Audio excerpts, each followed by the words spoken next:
اور ان کے اقوال اور بھی ہیں۔ من ابتسم فی وجہ مبتدع فقد اہان الاسلام فقد اہان الدین، جو کھڑا ہے سامنے لوگ دیکھ رہے ہیں اور کسی بدعتی انسان کے چہرے پہ مسکرا رہا ہے، خالی مسکراہٹ، اس نے دین کی توہین کی۔ یہ اللہ کے دین کا باغی، مجرم، اللہ تعالیٰ کا استدراک کرنے والا، اس کو دیکھ کر تو مسکرا رہے ہیں۔ اس نے اپنے دین کی توہین کی۔ اور من شہد جنازۃ مبتدع فہو فی سخط اللہ حتی یرجع، یہ قاضی فضیل میں ہے، جو بندہ کسی بدعتی انسان کے جنازے میں شریک ہو جائے تو جب تک جنازے میں وہ موجود ہے اس وقت تک وہ اللہ کی ناراضگی اور اس کی لعنت کے زیر سایہ ہوتی ہے۔ اور من وقر صاحب بدعت فقد اعان علی حتم الاسلام، یہ ان کے قول کا آخری جملہ۔ جو بندہ کسی بدعتی انسان کی توقیر کر لے، اس کی تعظیم اور عزت کر لے، اس نے دین کی عمارت کو ڈھا دیا۔ تو نبی علیہ السلام کا یہ فرمان، یہ حدیث جو ہم نے شروع میں پیش کی، جس میں قلب کی داغ بیماری کا ذکر ہے، بڑی قابل غور، جو ہمیں اس بات کا درس دیتی ہے جیسے آپ کے لیے بھاولے کتے سے دور رہنا ضروری ہے کہ اگر وہ کاٹ لے تو اس کا مرض رگو ریشے میں داخل ہو جائے گا اور خود میں بھاولا کتا بن جاؤں گا۔ اسی طرح بدعتی انسان سے دور رہنا بھی ضروری ہے، اس کا قرب جو ہے وہ آپ کے لیے بگاڑ کا اور فساد کا باعث بن سکتا ہے۔ سلف صالحین تو اس قدر اس کو ناپسند کرتے تھے۔ عبداللہ بن مبارک رحمہ اللہ، عبداللہ بن مبارک بڑی چوٹی کے محدث، وہ فرماتے ہیں کہ انی اخاف ان یکون لصاحب بدعۃ عندی یدا، میں ڈرتا رہتا ہوں کہ کسی بدعتی انسان کا مجھ پر کوئی احسان نہ ہو جائے، کوئی بدعتی انسان مجھ پر کوئی احسان نہ کر بیٹھے، فیحبہ قلبی، اگر احسان کر بیٹھا تو میرے دل میں اس کی محبت جاگ سکتی ہے، محبت پیدا ہو سکتی ہے، حالانکہ محبت دل کا فعل ہے۔ یعنی ایک بدعتی انسان سے دل میں محبت ہو، یہ بھی سلف صالحین برداشت نہیں کرتے، قبول نہیں کرتے، جبکہ ظاہری محبت، بات چیت، عمومی مظاہر میں ہنسنا، رشتہ دینا، یہ کیسے برداشت ہو سکتا ہے؟ یہ تو بدعت کی تقویت ہے۔ اس بدعت کو مضبوط کرنا ہے اور مقابلے کی سنت کو گویا ختم کرنا اور اس کو موت دینا، نعوذ باللہ۔ یعنی سلف صالحین یہ بھی نہیں چاہتے تھے کہ بدعتی انسان کے کسی عمل سے ہمارے دل میں اس کے لیے محبت جاگے۔ امام احمد حنبل کا قول ہے من سلم علی مبتدع فہو منہم، جو کسی بدعتی انسان کو سلام کہہ دے انہی میں سے۔ ان سے پوچھا گیا ایک بندہ اگر بدعتی انسان سے ملتا ہے، محبت کرتا ہے، کیا کریں؟ پھر اس کو سمجھاؤ کہ یہ بدعتی ہے، اس سے نہ ملو، اس سے دور رہو۔ کہا کہ اگر سمجھا دیا جائے پھر بھی مل رہے، پھر بھی دوری اختیار نہیں کرتا، فرمایا فالحقوا بہم، پھر اس کو ملا دو اسی کے ساتھ، وہی ہے پھر انہی میں سے۔ اس کا معاملہ بظاہر کتنا استقامت پر ہو، مگر اگر وہ بدعتی انسان سے ملتا جانتے بوجھتے ہوئے تو اس کو انہی میں ملا دو، انہی میں داخل اور شامل کر دو۔ یہ دوری، بدعتی انسان سے دوری، بدعی مقام سے دوری، سنن ابو داؤد میں روایت ہے، بڑی منہجی بات ہے یہ۔ عبداللہ بن عمر رضی اللہ عنہما، نبی علیہ السلام کے صحابی، بڑے سنت سے محبت کرنے والے، اللہ کے پیغمبر کے فرامین سے محبت کرنے والے، اور جتنی شدت کے ساتھ سنت سے محبت ہو اسی شدت کے ساتھ بدعت سے نفرت ہوتی۔ آخری عمر میں نابینا ہو گئے تھے، ان کا شاگرد امام مجاہد رحمہ اللہ ان کے ساتھ تھا، ان کو پکڑ کے لے جا رہا تھا، ظہر عصر کا وقت ہو گیا، مسجد میں گئے نماز پڑھنے کی، جو مسجد قریب آئی چلو نماز پڑھتے ہیں۔ مؤذن نے تصویب کی، ظہر کی اذان میں تصویب کی۔ تصویب کے دو معنی، اعلام بعد اعلام، ایک دفعہ نماز کی خبر دینے کے بعد دوبارہ خبر دی جائے۔ اس نے کیا کیا؟ اذان دے دی، اور اذان کے بعد اس نے وہیں کھڑے کھڑے دوبارہ لوگوں کو نماز کی دعوت دی کہ لوگوں اذان ہو چکی، کاروبار چھوڑ دو، اٹھو نماز کے لیے آؤ، مسجد میں آؤ۔ یہ بظاہر برا کام نہیں، نماز کی دعوت ہے، وہیں کھڑے کھڑے۔ ایک ہے اذان ہو گئی، آپ کمرے میں اپنے بھائی کو، اپنے بیٹے کو جگاتے ہیں، اٹھو اذان ہو گئی، یہ تصویب نہیں۔ جہاں کھڑے ہو کر آپ نے اذان دی وہیں کھڑے کھڑے آپ لوگوں کو نماز کی دعوت دیں، یہ تصویب۔ جناب رسول اللہ نے کیا فرمایا؟ اخرج بنا فإنها بدعہ، نکالو ہمیں یہاں سے، لے جاؤ، یہ بدعت ہے۔ اور ایک حدیث میں یہ الفاظ بھی ہیں، اخرج بنا من عند هذا المبتدع فإنها بدعہ، ہمیں اس بدعت انسان کے پاس سے لے جاؤ، یہ بدعت ہے، اس کا قرب ہم برداشت نہیں کر سکتے، لے جاؤ ہمیں۔ حالانکہ نبی نہ ہو چکے، کمزور ہو چکے، چلنے پھرنے کے لیے قوت کی ضرورت تھی، مگر اس کے باوجود وہاں ٹھہرنا رکنا قبول نہیں کیا۔ وہاں ٹھہریں گے، یہ بدعت انسان کا قرب ہوگا۔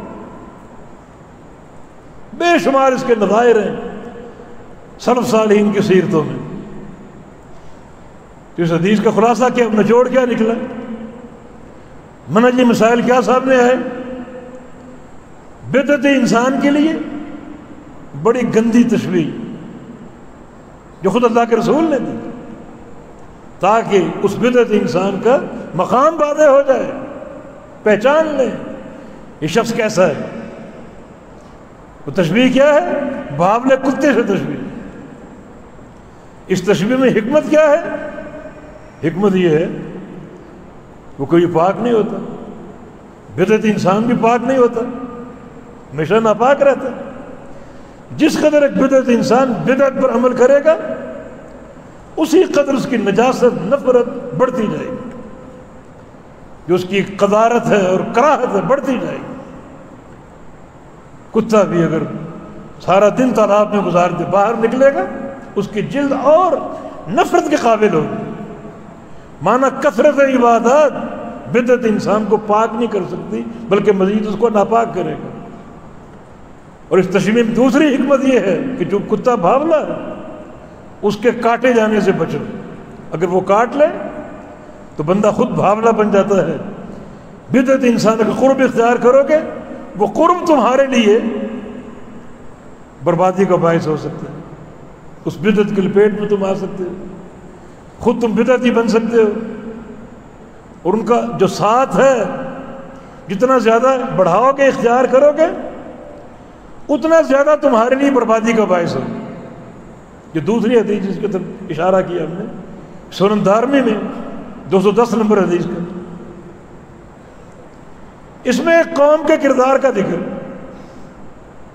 کوفہ کی مسجد سے وہاں بیٹھے ہوئے اور ایک امیر کی قیادت میں اللہ کا ذکر کر رہے ہیں، امیر کی قیادت میں اللہ کا ذکر۔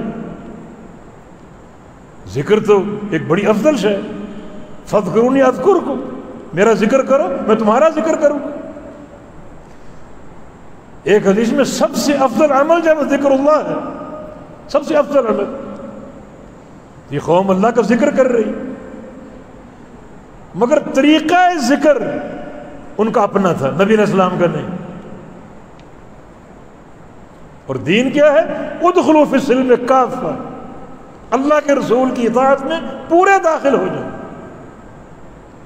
خالی نمازی ہونا کافی نہیں، بلکہ طریقہ نماز تمہارا نہیں چلے گا، اللہ کے پیارے پیغمبر کا چلے گا۔ حج کا نام کافی نہیں، طریقہ حج کس کا چلے گا؟ رسول اللہ صلی اللہ علیہ وسلم کا۔ اب وہ ذکر کر رہے ہیں، اتنا کافی نہیں کو ذکر کر رہے، طریقہ ذکر کیا ہے؟ طریقہ ذکر یہ تھا کہ ان کے سامنے گٹھلیوں اور کینکریوں کے ڈھیر لگے ہوئے، ایک ان کا امیر مقرر، اور وہ اجتماعی ذکر کروا رہے، 100 دفعہ سبحان اللہ کہو، 100 دفعہ الحمدللہ کہو، 100 دفعہ اللہ اکبر کہو، 100 دفعہ لا الہ الا اللہ کہو۔ اذکار سارے درست ہیں، بلکہ افضل ترین نبی علیہ السلام کی حدیث بھی ہے، افضل الکلام اربع، افضل ذکر 4، سبحان اللہ والحمدللہ ولا الہ الا اللہ واللہ اکبر، لا نقول سبحان اللہ والحمد للہ ولا الہ الا اللہ واللہ اکبر احب الی مما طلعت علیہ الشمس۔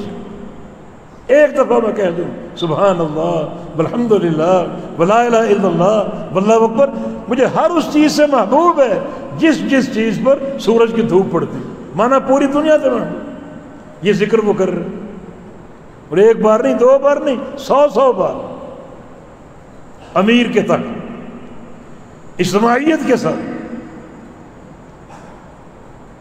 یہ کام ہو رہا ہے۔ اس کام کو ابو موسیٰ اشعری نے دیکھا، لیکن کوئی رائے نہیں دی۔ صحابی رسول اللہ صلی اللہ علیہ وسلم، صحابی نبی علیہ السلام کے ابو موسیٰ اشعری، جن کے بارے میں اللہ کے نبی کا فرمان لقد اوتي هذا مزمارا من مزامیر آل داؤد، اللہ نے ابو موسیٰ اشعری کو لحن داؤدی دے دیے، رائے نہیں دی، خاموش رہے۔ کیوں؟ اس وقت اسی محلے میں، اس علاقے میں ان سے بڑا عالم موجود تھا، عبداللہ بن مسعود رضی اللہ عنہ۔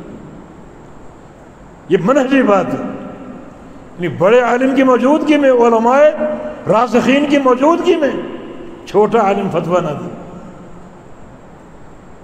آج ہر بندے کو مفتی کہلوانے کا شوق ہے، فلاں مفتی فلاں مفتی، اور علم سے کورے بالکل۔ اللہ کے نبی کا صحابی کوئی رائے نہیں دی۔ یہ ایک عالم کی توقیر اور اس کی تعظیم، اور منہجی بات کہ بڑا عالم موجود ہو، چھوٹا عالم بات نہ کرے، خاموش، اور رائے میں تسرع اختیار نہ کرے، جلد بازی اختیار نہ کرے، تثبت، تحقیق ہو، تثبت ہو، یہ کام درست ہے یا نہیں۔ جناب عبداللہ موجود ہیں، ان کے گھر چلے گئے، جناب ابن مسعود رضی اللہ عنہ نماز کے لیے باہر نکلا کرتے تھے، دیکھا کہ بہت سے لوگ وہاں جمع ہیں ان کے دروازے پر۔ کیوں جمع ہیں؟ تاکہ جب یہ نکلیں تو ان کو ہم ساتھ لے کر مسجد میں آئیں، راستے میں کوئی علمی بات ہوتی ہے، کوئی مسائل پوچھ لیں، ان دروازے پہ دستک دے دو، گھر میں چلے جاؤ، نہیں۔ یہ ایک عالم کی توقیر اور اس کی تعظیم کے خلاف ہے۔ ممکن ہے وہ سو رہے ہیں، ممکن وہ آرام کر رہے ہوں، ان کے آرام میں خلل نہ ڈالے ہم۔ صحابہ جب نبی علیہ السلام گھر جاتے، کوئی ضرورت ہوتی، کوئی مسئلہ پوچھنا ہوتا، تو کیا کرتے؟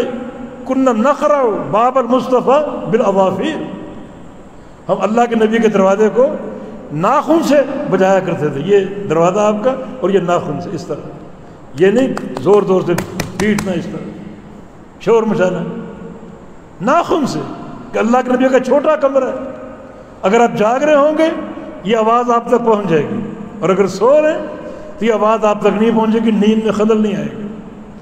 یہ ایک اکرام اور ایک احترام صحابہ کے دلوں میں، اور یہ لوگ بھی کھڑے ہیں باہر ان کے انتظار میں۔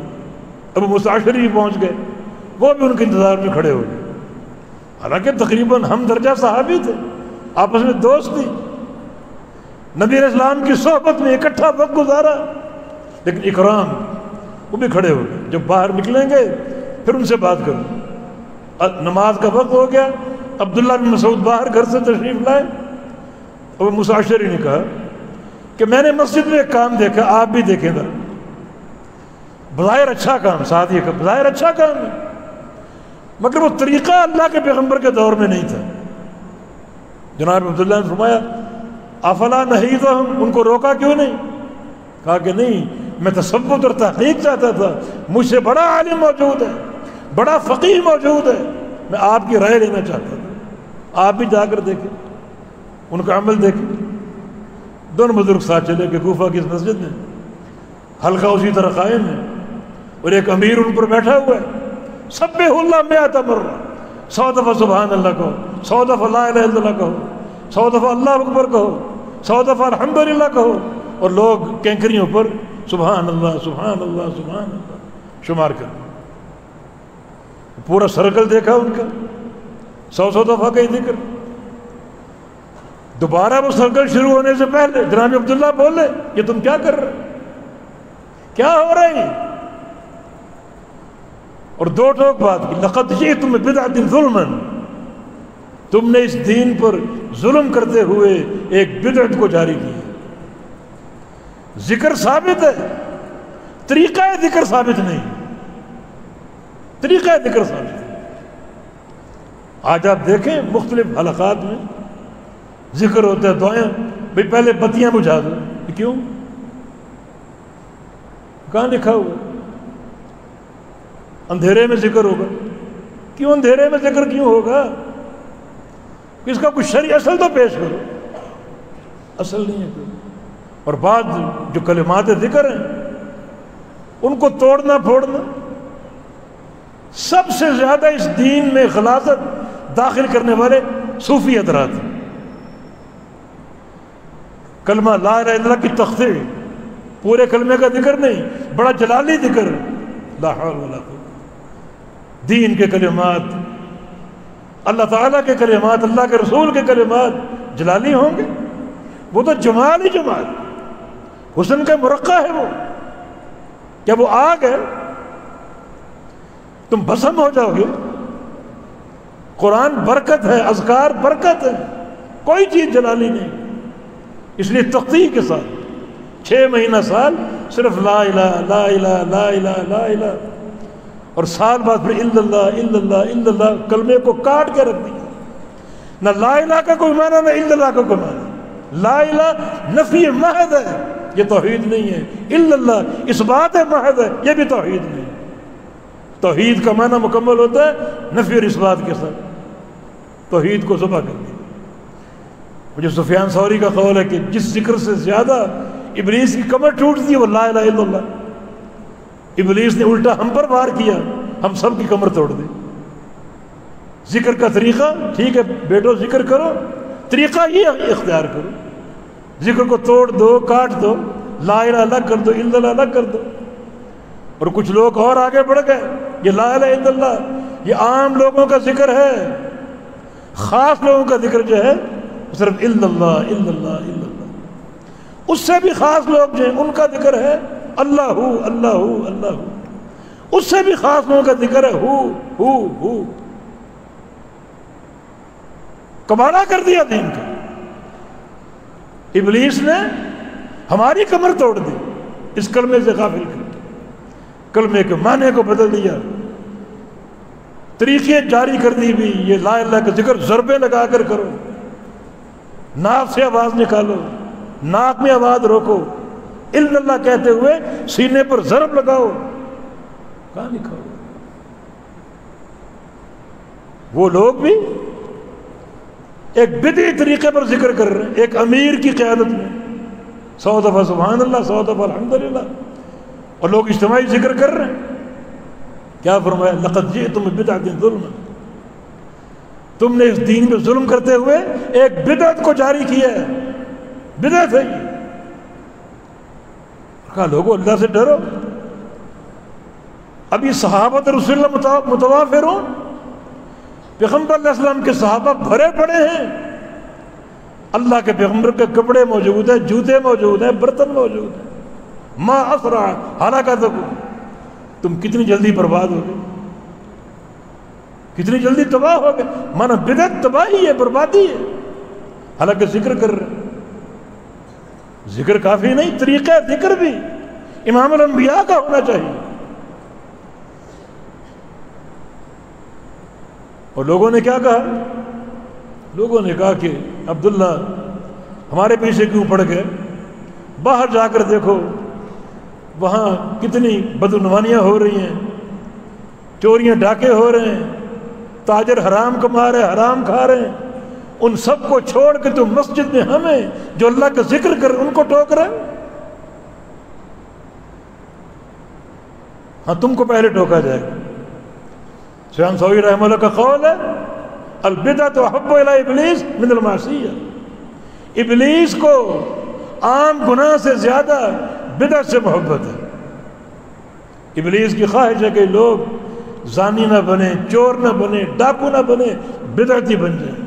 حالانکہ زنا اور ڈاکہ اور چوری بظاہر فحش کام ہے، فحش امور ہیں، اور بدعت تو ذکر کے ساتھ ہوتی ہے، نیکی کے ساتھ ہوتی ہے، مگر ابلیس کی چاہت ہے کہ لوگ ان گناہوں سے پہلے بدعتی بن جائیں، اس کے بعد جو مرضی کریں، جائیں مساجد بنائیں، نیکیاں کریں، نمازیں پڑھیں، تہجد پڑھیں، کوئی پرواہ نہیں، کیونکہ بدعت کی موجودگی میں کوئی نیکی قابل قبول۔